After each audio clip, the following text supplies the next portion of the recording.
Lalu siapa yang akan menjadi Menpora pengganti Dito? Presiden Prabowo pun enggan menjawab secara gamblang soal ini. Presiden hanya meminta publik menunggu soal kapan dan siapa yang akan mengisi kursi tersebut.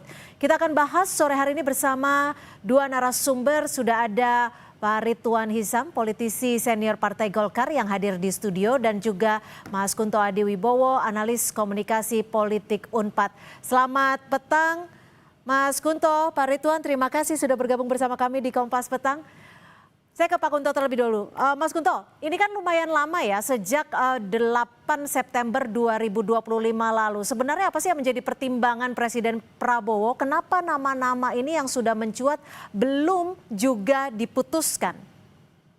Ya, mungkin Pak Prabowo punya banyak kriteria, Mbak, terutama untuk Menpora ini gitu.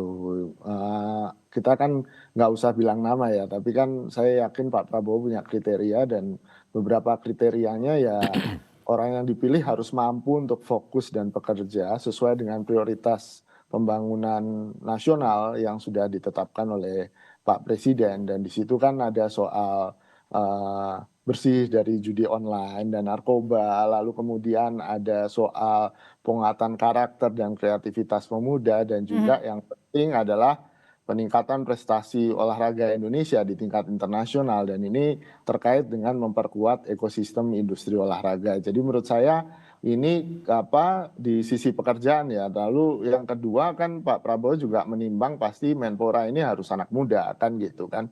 Karena kemarin juga anak muda, nggak lucu kayaknya kalau Menteri Pemuda dan Olahraga dijabat yang bukan pemuda. Dan kemudian menurut saya juga bersih dari ancaman kasus hukum. Ini yang menurut saya juga butuh waktu kan untuk kemudian memeriksa rekam jejak. Dan kemudian ada nggak kira-kira nanti akan... Nama Raffi Ahmad menurut Anda?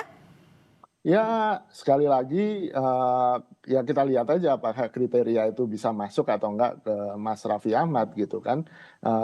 Dari sisi ekosistem industri olahraga mungkin Mas Raffi Ahmad masuk gitu kan. Dari anak muda mungkin masuk. Penguatan karakter dan kreativitas kita juga lihat rekam jejaknya Mas Raffi Ahmad. Ya kalau untuk urusan hukum dan urusan yang lain silahkan, ya itu ada yang lebih ahlinya kan Mbak, daripada saya untuk memeriksa. Artinya secara kriteria Anda mau mengatakan tidak terlalu masalah ya untuk nama Raffi Ahmad ya?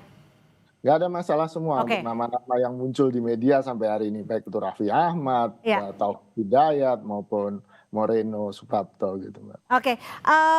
Pak Ridwan, kita tahu kan kalau kemarin diisi oleh kader Golkar, Mas Dito. Ketika nanti yang ditunjuk bukan daripada kader Golkar, gimana Golkar? Saya kira kalau saya berpendapat ya, karena saya kembalikan kepada Presiden, Pak Prabowo, karena dia punya hak prerogatif. Dan kita ini adalah sistem pemerintahan negara kita ini adalah presidensial. Betul. Dan saya menagih janji Presiden pada saat kampanye. Pada saat kampanye, Presiden itu menyampaikan bahwa dia akan mengambil pembantu-pembantunya itu orang-orang profesional. Nah, tapi Golkar kan masukin nama Mbak Putri juga? Boleh saja. Jadi apakah itu orang partai, apakah orang bukan partai, tapi selama dia profesional, dia dipersilakan. Jadi jangan ada kesan bahwa Pak Prabowo bagi-bagi kursi. Nah itu istilahnya apa istilah kalau bagi-bagi kursi? Jatah? Jatah menteri? Jatah. Nah itu tidak bagus. Rakyat tidak mau dengan itu. Jadi janji Presiden pada waktu kampanye itu harus ditepati. Anda bicara ini apa karena sudah diisi komposisinya di P2MI atau gimana? Ya, saya kira saya bicara ini bukan baru sekarang. Hari kedua Pak Prabowo memanggil calon-calon menterinya di Ambalang, saya diwawancara di sini juga. Diwawancara, saya bilang awas lu Pak Prabowo ini janjinya second kabinet. Ternyata kenyataannya menterinya banyak sekali, lebih dari 100. Habis gitu ya bagi-bagi kursi. Nah inilah akibat daripada yang tidak dijalankan. Akhirnya apa? Rakyat menuntut. Jadi dari Partai Golkar sendiri tidak masalah jika namanya bukan dari kader Golkar, meskipun Mas Dito sebelumnya dari Golkar? Siapapun mau Golkar alhamdulillah selama dia profesional. Ya. Nah mau bukan Golkar juga selama dia profesional. Itu tuntutan kita. Karena apa? Kita harus mendukung program-programnya Pak Prabowo ini yang sudah ada disampaikan. Itu harus kita dari sukseskan. nama-nama yang muncul ada Raffi Ahmad, Moreno, ada pula Putri Komarudin. 3 itu ya yang kebetulan cukup non partai. Partai. Ya. Putri sama Moreno partai. Tapi kan kalau Mas Raffi bukan. Ya kan, dari ketiga nama itu Golkar setujunya yang mana? Oh, kalau saya pasti Putri. Saya tidak berhak untuk menyampaikan, karena itu hak daripada ketua umum partai yang sudah memberikan rekomendasi. Nah, saya kira ketua umum kan sudah memberikan rekomendasi kepada Pak Prabowo. Tapi rekomendasi itu tidak mutlak, karena itu hak prerogatif presiden. Selama presiden keluar dari 3 nama, silakan. Kalau kita mengacu pada undang-undang pemuda itu ada batas waktu, ada batas umurnya. Oke, baik, kami tangkap. Saya ke Mas Kunto lagi. Mas Kunto, kalau kita membaca dinamika politiknya, ketika nanti Menpora yang baru bukan dari Partai Golkar, itu akan seperti apa? Apakah akan mempengaruhi koalisi dari pemerintahan ataupun Kabinet Merah Putih? Ya, sangat mungkin ada beberapa skenario kan, Mbak. Golkar sudah mendapatkan 8 menteri dengan kemarin menteri yang baru kan digantikan Abdul Qadir. Dan menurut saya ini sudah sesuai dengan mungkin janji politik Pak Prabowo di awal atau komitmen-komitmen politik Pak Prabowo dengan Golkar. Tapi yang kemudian juga harus kita lihat adalah ya bagaimana Pak Prabowo ini berpolitik kan istilahnya merangkul semua gitu kan, Mbak. Ingin mendapatkan tidak ingin ada gesekan di antara partai pendukung di kabinet dia gitu, sehingga ini juga pasti akan jadi bahan pertimbangan apakah dengan menambahkan Golkar jadi problematis, atau kalau Gerindra ini kan banyak nama dari Gerindra juga kan, itu akan juga menambah problematis, apalagi wamennya udah dari Gerindra kan, Mas Taufik Hidayat yang juga digadang-gadang naik jadi Menpora gitu. Ini yang kemudian tentu butuh perhitungan politik gitu kan, apakah masih ada partai-partai lain yang mungkin berjuang untuk mendapatkan jatah menteri atau wakil menteri ini yang kemudian menurut saya itu urusan elit ya, bukan urusan tapi gini Mas Kunto, kalau kita bicara soal Kementerian Pemuda Olahraga ini kan memang dibutuhkan figur yang paham akan dunia olahraga, tapi juga dekat dengan generasi muda. Menurut Anda apakah lazim ketika itu akan dijabat oleh orang muda, wajib seperti itu atau bagaimana?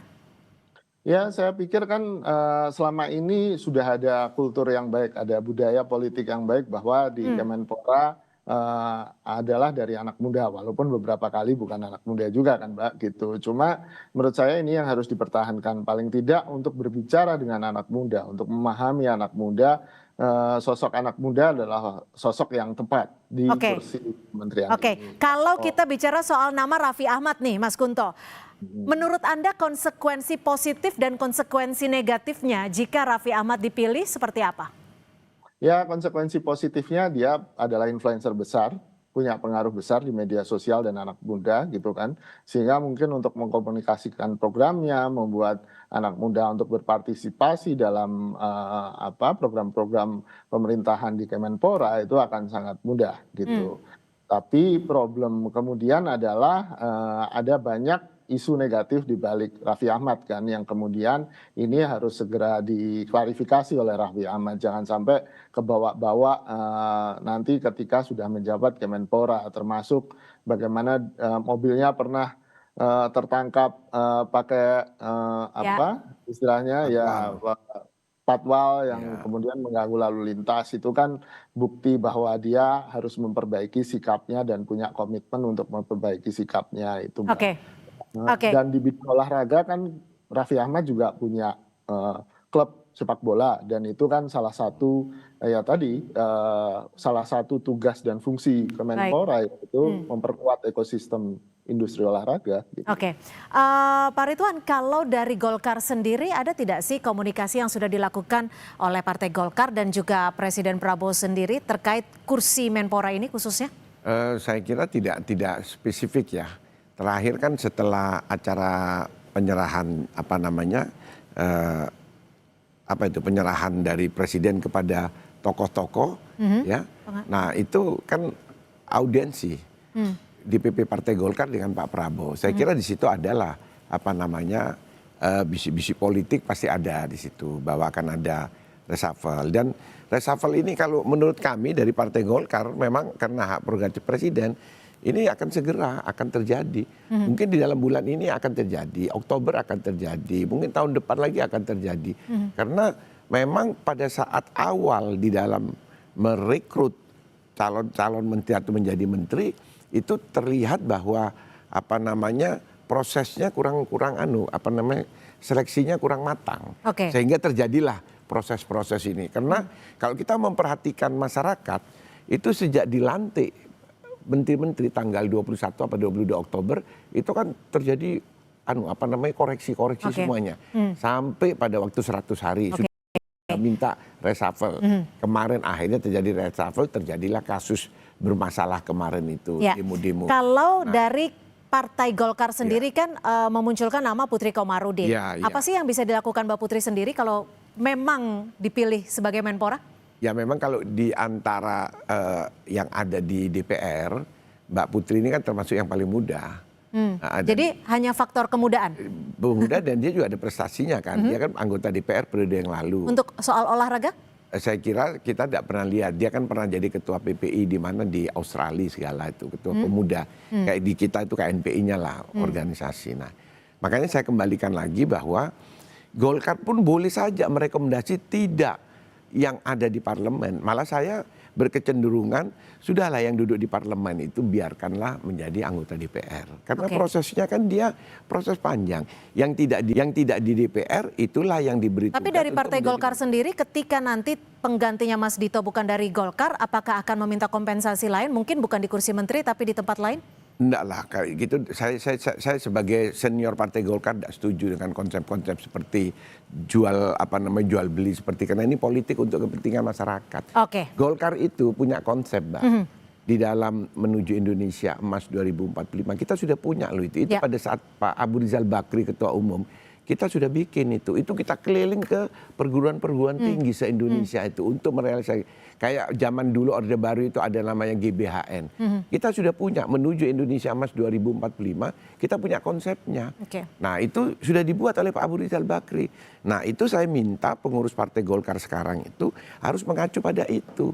Dua Pak Ketua Umum Partai Golkar. Pertama itu Pak Akbar Tanjung pada waktu tahun 99 membuat paradigma baru Partai Golkar itu kita pakai.